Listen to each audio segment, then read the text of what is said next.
Сәлем балақай, бүгінгі сабағымыз геометриялық пішіндер жайлы болмақ. Сен геометриялық пішіндерді білесің, бірақ біз оны толықтыра түсеміз бүгінгі сабағымызда. Геометриялық пішіндерді аттарын білесің бе? Кәне, айта ғой менімен бірге. Тік төртбұрыш, ромб, сопақша, трапеция, шаршы, шеңбер, жұлдызша, үшбұрыш. Кәне балақай, келесі тапсырмаға назар аударайық. Мұны есіңде сақта. Үш қабырғасы және үш қиылысқан бұрышы бар пішін. Бұл үш бұрыш екен. Төрт қабырғасы және төрт қиылысқан бұрышы бар пішін. Дұрыс айтасың. Бұл тік төрт бұрыш. Шар тәріздес пішін. Шеңбер. Дұрыс таптың. Барлық төрт қабырғасы да тең болып келетін төрт бұрышы бар пішін. Әрине, бұл шаршы. Ешқандай бұрыштар жоқ, шеңберге ұқсас пішін. Бұл сопақша. Міне, осы айтылғандарды есіңнен шығарма. Бұл саған болашақтағы сабақтарда да керек болады балақай. Балақай, мына тапсырмаға назар аударшы. Ойлан тап, пішіндерді түстеріне қарай санап, бос торға санын жаза ғой.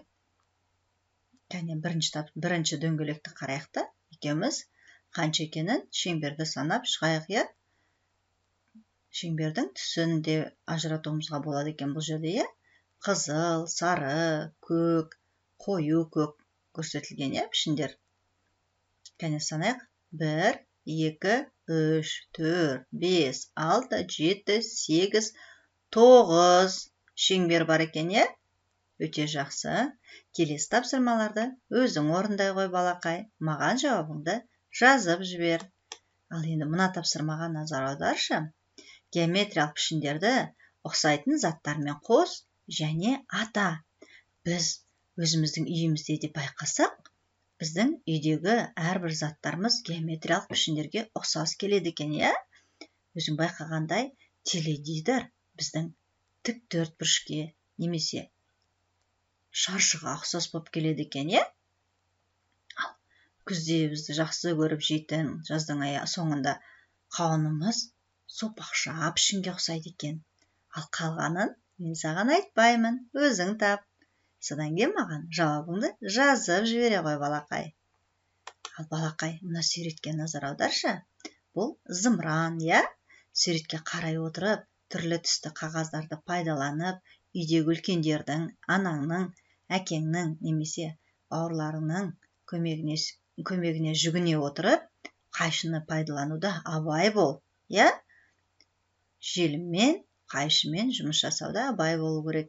Соларды пайдалана отырып, маған мына зымыранның суретін жақсылап тұрып қиып, пішіндерді суретке түсіріп, салып жібер. Міне, қандай пішіндерді көріп отырсың бұл жерден? Дұрыс айтасың балақай. Сопақша, көк түсті, қою көк түсті. Содан кейін үш бұрыштар, жасыл және қызыл түсті. Тік төрт бұрыш, шеңбер суреттер. Осыларды жақсылап тұрып жасап, маған зымыранның суретін түсіріп салып жібере ғой балақай. Балақай, мынау соңғы тапсырмамыз біздің. Назар аудара ғой. Геометриялық пішіндерді дұрыстап сызып шық және боя. Немесе оң және сол қолыңмен салып көр. Қағаз бетіне оң қолыңмен және сол қолыңмен өзің қалаған пішіндердің бірнешеуін салып, маған жауабын жазып жібер. Мен тосамын. Бұл саған үй тапсырмасы болмақ балақай.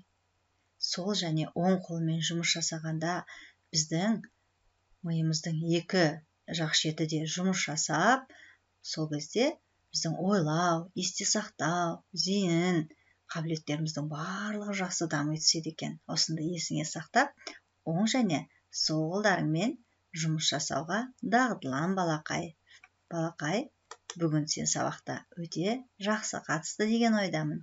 Жарайсың балақай, міне саған сабаққа жақсы қатысқаның үшін бүгін мен гүл сыйлаймын. Сау бол балақай, келесі сабақта кездескенше.